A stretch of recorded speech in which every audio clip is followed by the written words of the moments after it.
नमस्कार मित्रांनो, आज आपण भारतीय राज्यघटना म्हणजेच पॉलिटी या सब्जेक्टमधील अतिशय इम्पॉर्टंट टॉपिक पाहणार आहोत, जो की परीक्षेवरती यावरती बरेच क्वेश्चन विचारण्यात येतात. भारतीय राज्यघटना आणि त्याची वैशिष्ट्ये. तर बघा, हे लेक्चर तुम्ही व्यवस्थित पहा, पूर्ण लेक्चर पहा शेवटपर्यंत. या लेक्चरमधून तुमचे 1 किंवा 2 मार्क नक्की फिक्स होतील. चला तर मग तुमच्या एक्झाममधील मार्काची आता तयारी करूया रिव्हिजन सेशनमध्ये. तर क्वेश्चन पहिला बघा, भारतीय राज्यघटना डॅश डॅश रोजी स्वीकारण्यात आली. तर भारतीय राज्यघटना कधी स्वीकारण्यात आली बघा, 26 नोव्हेंबर 1949 या दिवशी भारतीय राज्यघटना स्वीकारण्यात आली. तर 3 नंबरचा ऑप्शन पण तुम्हाला कन्फ्यूज करू शकतो बघा. 26 जानेवारी 1950 रोजी काय झालं, तर 26 जानेवारी 1950 रोजी ही जी राज्यघटना आहे ती अंमलात आली. PSI पूर्व 2011 रोजी हा प्रश्न विचारण्यात आला होता. तर पुढचा प्रश्न पाहूया. भारताच्या घटना समितीचे पहिले अधिवेशन केव्हा झाले? तर बघा, केव्हा झाले, तर 9 डिसेंबर 1946 रोजी घटना समितीचे पहिले अधिवेशन झाले. मग पहिले सत्र ज्याला म्हणतात ते कुठपर्यंत चालले, तर 9 डिसेंबर 1946 ते 26 नोव्हेंबर 1946. तर पहिले सत्र जे आहे ते 9 डिसेंबर 1946 ते 23 डिसेंबर 1946 इथपर्यंत चाललेले आहे. आणि एकूण किती बैठका झाल्या, तर 11 जे आहेत, म्हणजेच अधिवेशन, हे 11 अधिवेशन झालेले आहेत भारतीय घटना समितीचे. त्यामध्ये जे शेवटचं अधिवेशन आहे, 11वा अधिवेशन, ते झालेलं आहे 14 नोव्हेंबर ते 26 नोव्हेंबर 1949 या दिवशी. आणि यासाठी किती सदस्य उपस्थित होते, तर 211 सदस्य उपस्थित होते, जे की 11वे अधिवेशन झालेले आहे त्यासाठी. तर हे व्यवस्थित तुम्हाला या ठिकाणी लक्षात ठेवायचं आहे, कारण यावरती एक्झाममध्ये प्रश्न विचारण्यात येऊ शकतात. चला तर मग पुढचा प्रश्न पाहूया. खालीलपैकी कोणती व्यक्ती भारतीय संविधान मसुदा समितीची सदस्य नव्हती? आता मसुदा समितीचे सदस्य कोण होते आणि मसुदा समिती कधी तयार झाली होती हे पण तुम्हाला या ठिकाणी लक्षात ठेवायचं आहे. तर मसुदा समितीचे जे अध्यक्ष होते ते होते डॉक्टर BR आंबेडकर. ओके. मसुदा समिती कधी तयार झाली होती, तर 29 ऑगस्ट 1947 या दिवशी मसुदा समितीची स्थापना झाली होती. आणि जे मसुदा समितीचे सदस्य होते त्यामध्ये कोण होते, तर अल्लादी कृष्णस्वामी अय्यर, KM मुन्शी, N गोपालस्वामी अय्यंगर, सय्यद मोहम्मद सादुल्ला, DP खेतान आणि BL मित्तल हे जे आहेत ते 6 मसुदा समितीचे सदस्य होते. मग काय झालं, जे DP खेतान होते त्यांच्या निधनानंतर TT कृष्णमाचारी हे मसुदा समितीचे सदस्य झाले आणि BL मित्तल यांच्या राजीनाम्यानंतर N माधवराव हे मसुदा समितीचे सदस्य झाले. हे तुम्हाला लक्षात ठेवायचं आहे. आणि मग या ठिकाणी जे मी ऑप्शन सांगितलेले आहेत तुम्हाला, त्यामध्ये कुठला एक ऑप्शन बसत नाही. जे 6 सदस्य मी सांगितले आहेत, तर पंडित जवाहरलाल नेहरू हे मसुदा समितीचे सदस्य नव्हते. हे पूर्ण डिटेल्स जेव्हा कधी तुम्ही क्वेश्चन कुठलाही पाहता, तर त्यावरती पूर्ण तुम्हाला अशा प्रकारे ॲनालिसिस करायचं आहे. चला नेक्स्ट क्वेश्चन पाहूया. बघा, भारताचे संविधान तयार करणारी संविधान सभा डॅश डॅश रोजी निर्माण झाली. तर ती कधी निर्माण झाली, तर 1946च्या कॅबिनेट मिशन योजनेद्वारे ही निर्माण झाली होती. तर कॅबिनेट मिशन योजनेलाच आपण काय म्हणतो, तर त्रिमंत्री योजना असे देखील म्हणतो. मग यामध्ये किती सदस्य निवडायचे होते, तर एकूण सदस्य 389 एवढे निवडायचे होते.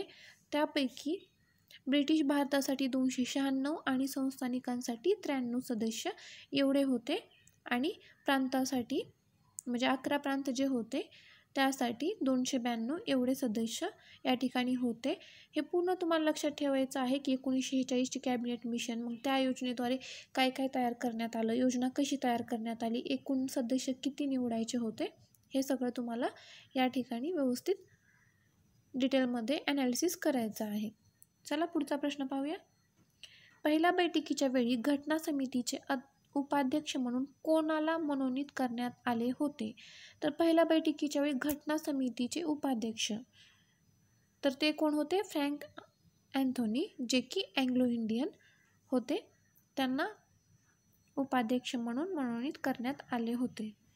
यानंतर बघा 6वा प्रश्न, भारतीय राज्यघटनेने स्वीकारलेल्या संसदीय पद्धतीत कोण खरा प्रमुख असतो? तर खरा प्रमुख कोण असतो बघा? पंतप्रधान. आणि घटनात्मक प्रमुख कोण असतो? तर राष्ट्रपती. राष्ट्रपतीचं कलम काय असणार आहे? तर कलम 52 मध्ये राष्ट्रपतीची पूर्ण डिटेल्स देण्यात आलेल्या आहेत.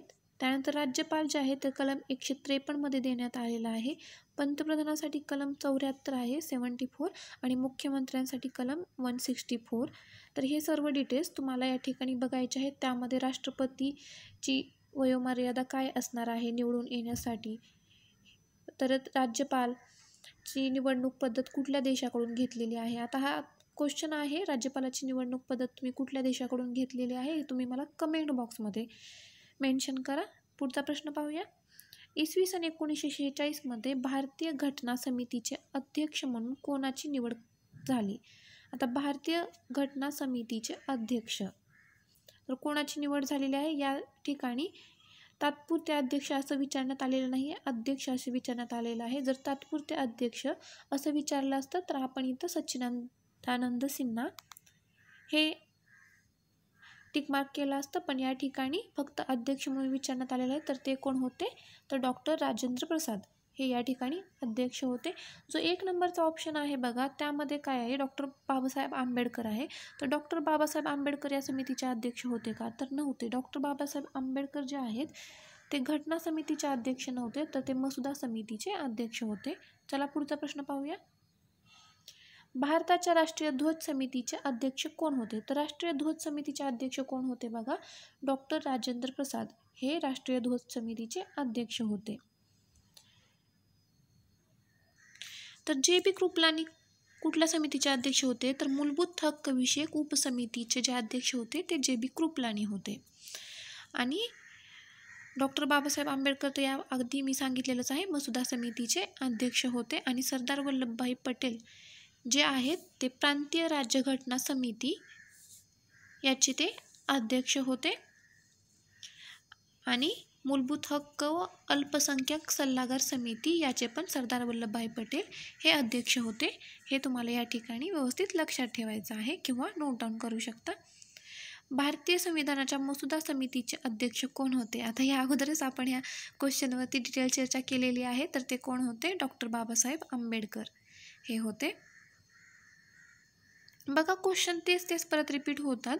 थोडंसं तुम्ही जर क्वेश्चन पेपर व्यवस्थित ॲनालिसिस केला, ऑप्शन पाहिले, तर ऑप्शननुसार जर तुम्ही गेलात आणि प्रत्येक ऑप्शनचं डिटेल म्हणजे काय याच्यावर होऊ शकतं, समजा ऑप्शनमध्ये या ठिकाणी दिलेलं आहे मसुदा समिती, सुकाणू समिती असं काय दिलेलं आहे. तर मसुदा समिती काय होती, त्याची स्थापना कधी झाली, त्याचे अध्यक्ष कोण होते, त्याच्यात किती सदस्य होते, अशा प्रकारे जर तुम्ही व्यवस्थित ॲनालिसिस केलं तर नक्कीच तुम्हाला या ठिकाणी यश येणार आहे. पुढचा प्रश्न पाहूया. भारतीय संविधान हे भारतीय जनतेच्या इच्छेनुसार असेल असे कोणी म्हटलेलं आहे? तर असे म्हटलेले आहे आपले महात्मा गांधी यांनी. त्यानंतरचा प्रश्न बघा. भारतीय संविधानाच्या मसुदा समितीचे अध्यक्ष कोण होते? बघा परत तोच प्रश्न आहे. तर मसुदा समितीचे अध्यक्ष बाबासाहेब आंबेडकर. त्यानंतरचा प्रश्न बघा. संविधान सभेचे कायद्याविषयक सल्लागार कोण होते? आता कायद्याविषयक सल्लागार कोण होते? तर डॉक्टर B.N. राव हे जे आहे ते संविधान सभेच्या कायद्याविषयक सल्लागार होते. हा प्रश्न STI पूर्व परीक्षा 2012 मध्ये विचारण्यात आला होता. त्यानंतरचा प्रश्न बघा. खालीलपैकी भारतीय राज्यघटनेचे कोणते एक वैशिष्ट्य आहे? आता वैशिष्ट्य दिलेले आहेत, 4 ऑप्शन दिलेले आहेत. आता मी प्रत्येक ऑप्शन या ठिकाणी तुम्हाला वाचून दाखवत नाही आहे, कारण तो ऑप्शन तुम्हाला फक्त पाहून कळायला पाहिजे. इतका वेळही नाही आपल्याकडे की प्रत्येक ऑप्शन वाचून दाखवता येईल, आणि एक्झाममध्येही तुम्हाला इतका वेळ नसणार आहे. फक्त डोळ्याने पाहून तुम्हाला व्यवस्थित पाहायचं आहे. जर येत नसेल तर पुढचा प्रश्न तुम्हाला पटकन सॉल्व करायचा आहे. जो येत नाही प्रश्न तो सोडून द्यायचा आहे आणि सेकंड राऊंडला तो घ्यायचा आहे. तर बघा ऑप्शन दिलेले आहेत. भारत धार्मिक राज्य आहे. तर भारत धार्मिक राज्य आहे का? तर नाही, ते कुठल्याही धर्मासाठी बांधील नाही. भारत धर्मनिरपेक्ष राज्य आहे. तर आहे का? तर हो, भारत हे धर्मनिरपेक्ष राज्य आहे. तर या ठिकाणी आपल्याला वैशिष्ट्य विचारलेले आहे. तर हेच 2 नंबरचं ऑप्शन आहे. पुढचं ऑप्शन वाचायची आपल्याला गरज नाही. त्यानंतरचा प्रश्न बघा, भारतातील राष्ट्रपतीद्वारे होणारी राज्यपालाची निवड पद्धत कोणत्या देशाकडून स्वीकारली आहे? तर कोणत्या देशाकडून आपण ही पद्धत स्वीकारलेली आहे? तर कॅनडाकडून. कुठल्या देशाकडून काय आपण स्वीकारण्यात आलेला आहे हे तुम्हाला लक्षात ठेवायचं आहे. यावरती बघा क्वेश्चन विचारण्यात येतात एक्झाममध्ये. अजून काय घेतलेलं आहे आपण कॅनडाकडून? तर कॅनडाकडून अजून आपण घेतलेलं आहे प्रबळ केंद्रशासन असलेले संघराज्य, शेषाधिकार संसदेकडे असणार. त्याबरोबरच आता आपण पाहिलेलं राज्यपालांची निवड राष्ट्रपती करतात आणि सर्वोच्च न्यायालयाचे सल्लादायी अधिकार क्षेत्र हे आपण कॅनडाकडून घेतलेलं आहे. त्याचबरोबर ऑस्ट्रेलियाकडून आपण काय घेतलेलं आहे? तर समवर्ती सूची, व्यापार वाणिज्य याचे स्वातंत्र्य आणि संसदेच्या दोन्ही गृहांची संयुक्त बैठक हे आपण ऑस्ट्रेलियाकडून घेतलेलं आहे. तुम्ही मला कमेंट बॉक्समध्ये कमेंट करायचं आहे की जी संयुक्त बैठक आहे त्याचं कलम काय आहे? संविधानाच्या दोन्ही गृहांची संयुक्त बैठक याचं कलम तुम्ही मला सांगायचं आहे. पुढचा प्रश्न पाहूया. भारतीय संघराज्य व्यवस्था स्वीकारण्यामागचा उद्देश खालीलपैकी कोणता आहे? तर कोणता उद्देश आहे? तर लोकशाही विकेंद्रीकरण हा त्याचा उद्देश आहे. पुढचा प्रश्न पाहूया.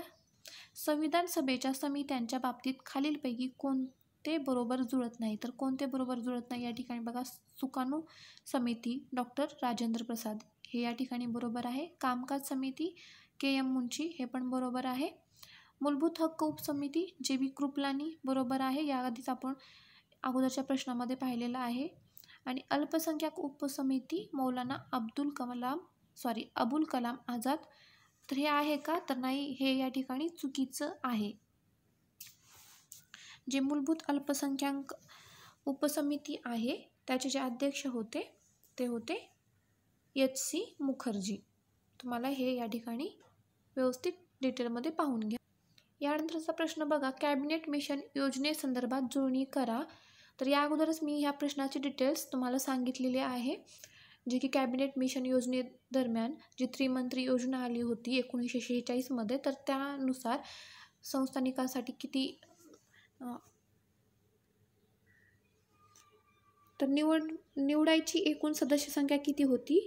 तर 389 एवढी होती. संस्थानिक राज्यांचे प्रतिनिधी किती होते? तर 93 एवढे होते. उच्च आयुक्तांचे प्रांत प्रतिनिधी किती होते? तर 4 होते. आणि प्रांतांचे प्रतिनिधी किती होते? तर 292 एवढे होते. यानंतरचा प्रश्न बघा, खालील मुद्द्यांचा विचार करा. संविधान सभेच्या सदस्यांनी 26 जानेवारी 1950 रोजी संविधानावर स्वाक्षऱ्या केल्या आणि मूळ भारतीय संविधानात 395 कलमे आणि 12 परिशिष्टे होती.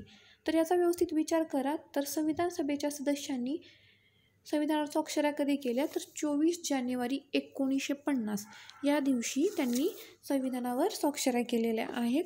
तर त्यापैकी 299 सदस्य होते आणि 284 एवढ्या स्वाक्षऱ्या या ठिकाणी झालेल्या आहेत. आणि मूळ भारतीय संविधानात 395 कलमे होते आणि 12 परिशिष्टे होते. हे या ठिकाणी योग्य आहे का? तर नाही.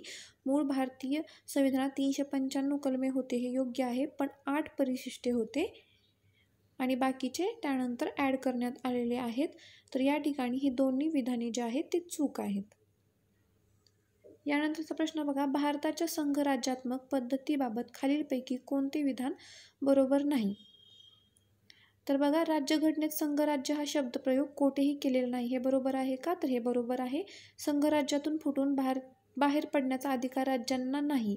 तर हे बरोबर आहे का? हे पण बरोबर आहे, कारण आपल्याला एकेरी नागरिकत्व आहे आणि एकच संघराज्य आहे. तर त्यानुसार आपल्याला एकेरी नागरिकत्व असल्याने जे की आपलं युनियन आहे, युनियन आणि स्टेट हे एकच आहे. आपल्याला कुठल्याही स्टेटला युनियनमधून वेगळे पडण्याचा अधिकार नाही. एकच संसद आहे. अखिल भारतीय सेवा संघराज्य तत्वांचा भंग करतात. आणि 4 आहे, राज्यपालाच्या नेमणुकीची पद्धत भारताने अमेरिकन पद्धतीप्रमाणे स्वीकारलेली आहे. तर हे बरोबर आहे का? नाही. तर हे चुकीचं आहे. याआधीच आपण पाहिलेलं आहे. राज्यपालाच्या नेमणुकीची पद्धत भारताने कोणाकडून स्वीकारलेली आहे? तर कॅनडाच्या संविधानातून स्वीकारलेली आहे. यानंतरचा प्रश्न बघा, 1947च्या भारतीय स्वातंत्र्य कायद्याने संविधान सभेच्या स्थानामध्ये बदल झाला. या कायद्याच्या संदर्भात खालीलपैकी कोणते विधान बरोबर नाही? तर बघा, सभा पूर्णतः सार्वभौम बनली. हे बरोबर आहे. सभा एक विधिमंडळात्मक संस्थाही झाली. बरोबर आहे. सभेची एकूण संख्या पूर्वीच्या 1946 मधील नियोजित संख्येपेक्षा वाढली, बरोबर आहे का? तर नाही, नियोजित संख्येपेक्षा ही वाढलेली नाही. तर हे विधान या ठिकाणी बरोबर नाही, म्हणजे चुकीचं आहे. ऑप्शन नंबर 3 येईल याचा. त्यानंतरचा प्रश्न बघा, संविधान सभेतील मूलभूत हक्क आणि अल्पसंख्याक समितीचे अध्यक्ष कोण होते? मूलभूत हक्क आणि अल्पसंख्याक समितीचे अध्यक्ष कोण होते? तर सरदार वल्लभभाई पटेल. Option number 3. भारत हे संघराज्य आहे, यास खालीलपैकी कोणते तत्व आधार देत नाही? तर एक राज्यघटना हे ऑप्शन या ठिकाणी येत आहे, हे आधार देत नाही. कारण द्विगृही कायदे मंडळ, न्यायालयीन पुनर्विलोकन आणि राज्यघटनेची सर्वोच्चता हे या ठिकाणी बरोबर ऑप्शन आहे, ते आधार देतात. म्हणून ऑप्शन नंबर 1 हे चुकीचं आहे. त्यानंतरचा क्वेश्चन बघा, भारत सरकार कायदा 1919चे कोणते प्रमुख वैशिष्ट्य नव्हते? तर प्रांतामध्ये द्विशासन पद्धती हे तर याचे प्रमुख वैशिष्ट्य होते 1919च्या कायद्याचे. प्रांतावर केंद्रीय नियंत्रणाचे शीतलीकरण हे पण याचे वैशिष्ट्य होते. मुस्लिमांसाठी स्वतंत्र प्रतिनिधित्व हे या ठिकाणी याचे वैशिष्ट्य होते का? तर 1919च्या कायद्याचे हे वैशिष्ट्य या ठिकाणी नव्हते. तर ऑप्शन नंबर 3 येईल. आणि हे देखील वैशिष्ट्य होते की भारतीय विधानमंडळ अधिक प्रातिनिधिक बनविणे 1919च्या कायद्याचे हे या ठिकाणी वैशिष्ट्य आहेत. पुढचा प्रश्न पाहूया, खालीलपैकी कोणती तरतूद भारतीय राज्यघटनेने आयरिश राज्यघटनेकडून घेतलेली नाही? तर बघा, मूलभूत अधिकार हे कुणाकडून आपण घेतलेले आहेत? तर मूलभूत अधिकार म्हणजेच मूलभूत हक्क हे आपण घेतलेले आहेत अमेरिकेच्या संविधानातून, जे की भाग 3 मध्ये नमूद करण्यात आलेले आहेत, कलम 12 ते 35 मध्ये. तर हे आपण आयरिश घटनेकडून, राज्यघटनेकडून घेतलेले आहेत का? तर नाही, हे आपण अमेरिकेकडून घेतलेले आहेत. तर या पुढचे ऑप्शन बघण्याची आपल्याला गरज नाही. मूलभूत अधिकार अमेरिकेकडून घेतलेले आहेत, म्हणून हे ऑप्शन नंबर 1 जे आहे ते चुकीचं आहे या ठिकाणी. मग आपण मार्गदर्शक तत्त्वे, राष्ट्रपतीची निवडणूक पद्धत आणि राज्यसभेवर सदस्यांचे राष्ट्रपतीद्वारे नामनिर्देशन ह्या ज्या पद्धती आहेत त्या आपण आयरिश घटनेकडून घेतलेल्या आहेत. बघा, या ठिकाणी तुम्हाला एक जरी काही माहीत असेल ते देखील तुम्हाला इम्पॉर्टंट ठरू शकतं, कारण तुम्हाला या ठिकाणी इलिमिनेशन मेथड तुम्ही यूज करू शकता, जसं की आपण या क्वेश्चनमध्ये आता यूज केलेली आहे. आपल्याला मूलभूत अधिकार हे कुणाकडून घेतलेले आहेत हे माहीत होतं, त्यानुसारच आपण पुढचे ऑप्शनही पाहिले नाहीत आणि हे ऑप्शन टिकमार्क केलं. तर असंच तुम्हाला क्वेश्चन पाहून जर सुचत नसेल काही, की क्वेश्चन वेगळा वाटत असेल, तर तुम्ही ऑप्शन वाईजही जाऊ शकता, त्यानुसारही तुम्ही क्वेश्चन सॉल्व करू शकता. जर हे तुम्हाला लेक्चर आवडला असेल तर व्हिडिओला लाईक करा, शेअर करा आणि चॅनलला सबस्क्राईब करा. असेच आपण पुढचंही लेक्चर पॉलिटीवरती किंवा अदर सब्जेक्टवरती टाकणार आहोत या क्वेश्चन आन्सरच्या सिरीजमध्ये. चला तर मग फ्रेंड्स, करा अभ्यास. थँक्यू.